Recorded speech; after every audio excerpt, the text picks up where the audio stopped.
Friends, welcome back to another Before You Read lecture. This is the Before You Read lecture for Matthew 21 through 28. In previous lectures, we've covered the opening of the Gospel of Matthew and the middle of the Gospel of Matthew and even the beginning of the end of the Gospel of Matthew. This part of Matthew picks up with the triumphal entry in Jerusalem, Jesus' fateful entry into Jerusalem, and ends in chapter 28 with the resurrection appearances. Much of this material will seem very familiar after your reading of the Gospel of Mark. As I mentioned in that lecture, the idea of Jesus' passion, the passion narrative is relatively consistent across the four New Testament Gospels. And so really the devil is in the details. Pay attention to differences. I would love to hear that you're reading the Gospel of Matthew and its portrait of the final 72 or 36 hours in Jesus' life, and you're flipping back and forth between the Gospel of Matthew and the Gospel of Luke to see whether or not what you're seeing in the Gospel of Matthew is also present in the Gospel of Mark. Now, the chapter 21, as I mentioned earlier, opens with the triumphal entry and Jesus' entry into the temple and what scholars refer to as the temple incident. We've seen this also in the Gospel of Mark, but what is interesting about Matthew's depiction is that it seems as though Jesus sort of hangs out in the temple. It's almost anticlimactic. In Mark, there's almost a sense of crisis in Jesus' behavior. And in the Gospel of Matthew, it's almost like Jesus sits down, starts teaching, people start bringing him, they're sick and they're blind, and he performs healings in the temple. So that crisis moment that we see in Mark has in some form and fashion been numbed down a little bit. It has been leveled down a little bit. Not to say that it's not confrontational or problematic or potentially dangerous for Jesus. But the Gospel of Matthew just reframes it slightly with keeping Jesus, it seems, in the temple proximity for much longer. Jesus does a lot more teaching in the Gospel of Matthew while in Jerusalem than he does, I think, in the Gospel of Mark. There is a tendency for the narrative to sort of expand and linger with Jesus in Jerusalem. One of the things then that we see in this lingering portrait of Jesus' time in Jerusalem is that there is rising conflict with many of the folks in Jerusalem, representatives of the Jewish leadership and religious establishment. Now, some of Jesus' engagement with other people in this material is non-sensational. It's non-antagonistic. A lawyer asks Jesus, what is the greatest commandment? Maybe he's asking it to tempt Jesus, but really it's a softball question. But there are other engagements. There are other questions that are much more adversarial. Jesus seems to be being pitted against one group or one set of leaders against or the other. This antagonism that we see throughout this material, at least leading up to Jesus' betrayal, is perhaps captured most clearly and perhaps problematically in chapter 23. Matthew 23 is some of the hardest rhetoric, one of the hardest passages in the New Testament to make sense of. In it, there are 7 woe statements directed against the scribes and the Pharisees, members and leaders of Jewish groups at the time of Jesus. And in these sections, Jesus says some harsh and hard words about these Jewish leaders. Now, I probably don't need to tell you that these words on the lips of Jesus have led to and justified horrendous things being done to Jews throughout the ages. Not just in the 1st century, but in the 15th and 16th centuries, and yes, probably even in the 21st century. And so as we read Matthew 23, we are presented with a whole host of problems about the relationship between Christianity and Judaism, about Jesus, the Jew, saying these hard and harsh things about another religious group. I often invite people to consider Matthew 23 in the context of ancient philosophical discourse, particularly ancient philosophical discourse in which one philosophical party speaks about another. So, for example, the Cynics, a group of popular philosophers that were active in the time of Jesus, might have some very non-complimentary things to say about their rivals, the Stoics. Or the Stoics might have some things to say about the Platonists. And everybody had something to say about the group known as the Epicureans. This group of philosophers was hated and insulted and put down by just about every other group of philosophers. And why I like to present this as a possible context for understanding at least part of the language of Matthew 23 is that it gives us some context. It helps us understand that much of what Jesus is saying about the Pharisees and the scribes is stereotypical. It is the way that other rivals talk about their rival, right? It's the way one group talks about their rivals.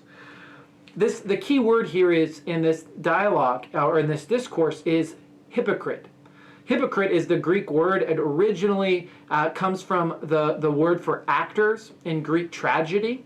These were people who put on masks to make themselves into another character. So the idea of a hypocrite is somebody who wears the mask, somebody who presents one thing to the public and occupies a very different space internally or in private. It's essentially saying you're a fake. And philosophers did this all the time in their discourse about and engagement with other philosophical groups. You claim to be a true philosopher. You claim to offer the crowds salvation or a best life, the best way to live your life. But in actuality, you don't do it yourselves. You, when nobody is watching, live a life controlled by your belly and your sexual passions. So the idea of critiquing someone for being a fake and saying that their teaching is not beneficial but harmful, that they present one face in public and another in private, is rather stereotypical language from the ancient philosophical world. That doesn't soften Jesus' language. It doesn't get rid of all of our interpretive problems, but I do think it provides some context for understanding Jesus' words, and especially for understanding what Matthew is trying to convey about Jesus as the true teacher of Torah, who offers an interpretation and a teaching of the law that sets him apart and sets his followers apart from other rival teachers of the Jewish law. In Matthew 24 and 25, we get this expansion of the little apocalypse that we saw in Mark 13. Again, just like Matthew sort of extends the narrative of Jesus' time in Jerusalem, he seems to extend this discourse about the end of days or about the surrounding of Jerusalem. And one of the characteristic things about this expansion is the theme of watchfulness or wakefulness. There's almost a sense in which Matthew is nodding, he's winking to the fact that the world didn't end when everybody thought the world was going to end. And so there is this delay, there's this sense in which maybe Jesus hasn't come back exactly in the time frame that we thought, but you still need to pay attention. You still need to be awake. You still need to be watchful. So that seems to be a significant addition to this portion of Matthew's gospel. In chapter 26, the narrative, again, sort of rejoins the narrative of Mark's gospel, where we have the plot to kill Jesus, his anointing at Bethany, the plot to betray Jesus, the Lord's Supper, prediction of Peter's denial, Jesus' prayer in the garden, and his betrayal and arrest. Lots of common themes in this material. In chapter 27, we learn more about Judas. We get insight into the character of Judas, into his motivations for betraying Jesus, and the dire consequences of doing so. This is material that is additional or expanded upon what we see in the Gospel of Mark. You might be interested as well to pay attention to the role of Pilate and Pilate's wife, in particular in Matthew 27. Finally, in chapter 28, this is the chapter of resurrection appearances. And the first thing that we notice is that those women apostles, those women disciples who are named in the Gospel of Mark, do not run away in terror and say nothing to no one. Instead, they find the disciples, they tell of the empty tomb, and almost immediately the risen Lord meets them both, meets both the women and the disciples fall down and worship. Matthew almost has no room for uncertainty, no room for questioning the witness of the women, no room for ambiguity or questions. It goes almost immediately from empty tomb to risen Lord and to worship. So I've already given you a lot to think about, a lot to look for as you read. I want to highlight just 3 more ideas that you might pay attention to as you read. The first is pay attention to the nature of conflict in the gospel material. What is Jesus getting so bent out of shape with? And who is getting bent out of shape with Jesus? What are the issues that they are confronting, and why might these issues be important?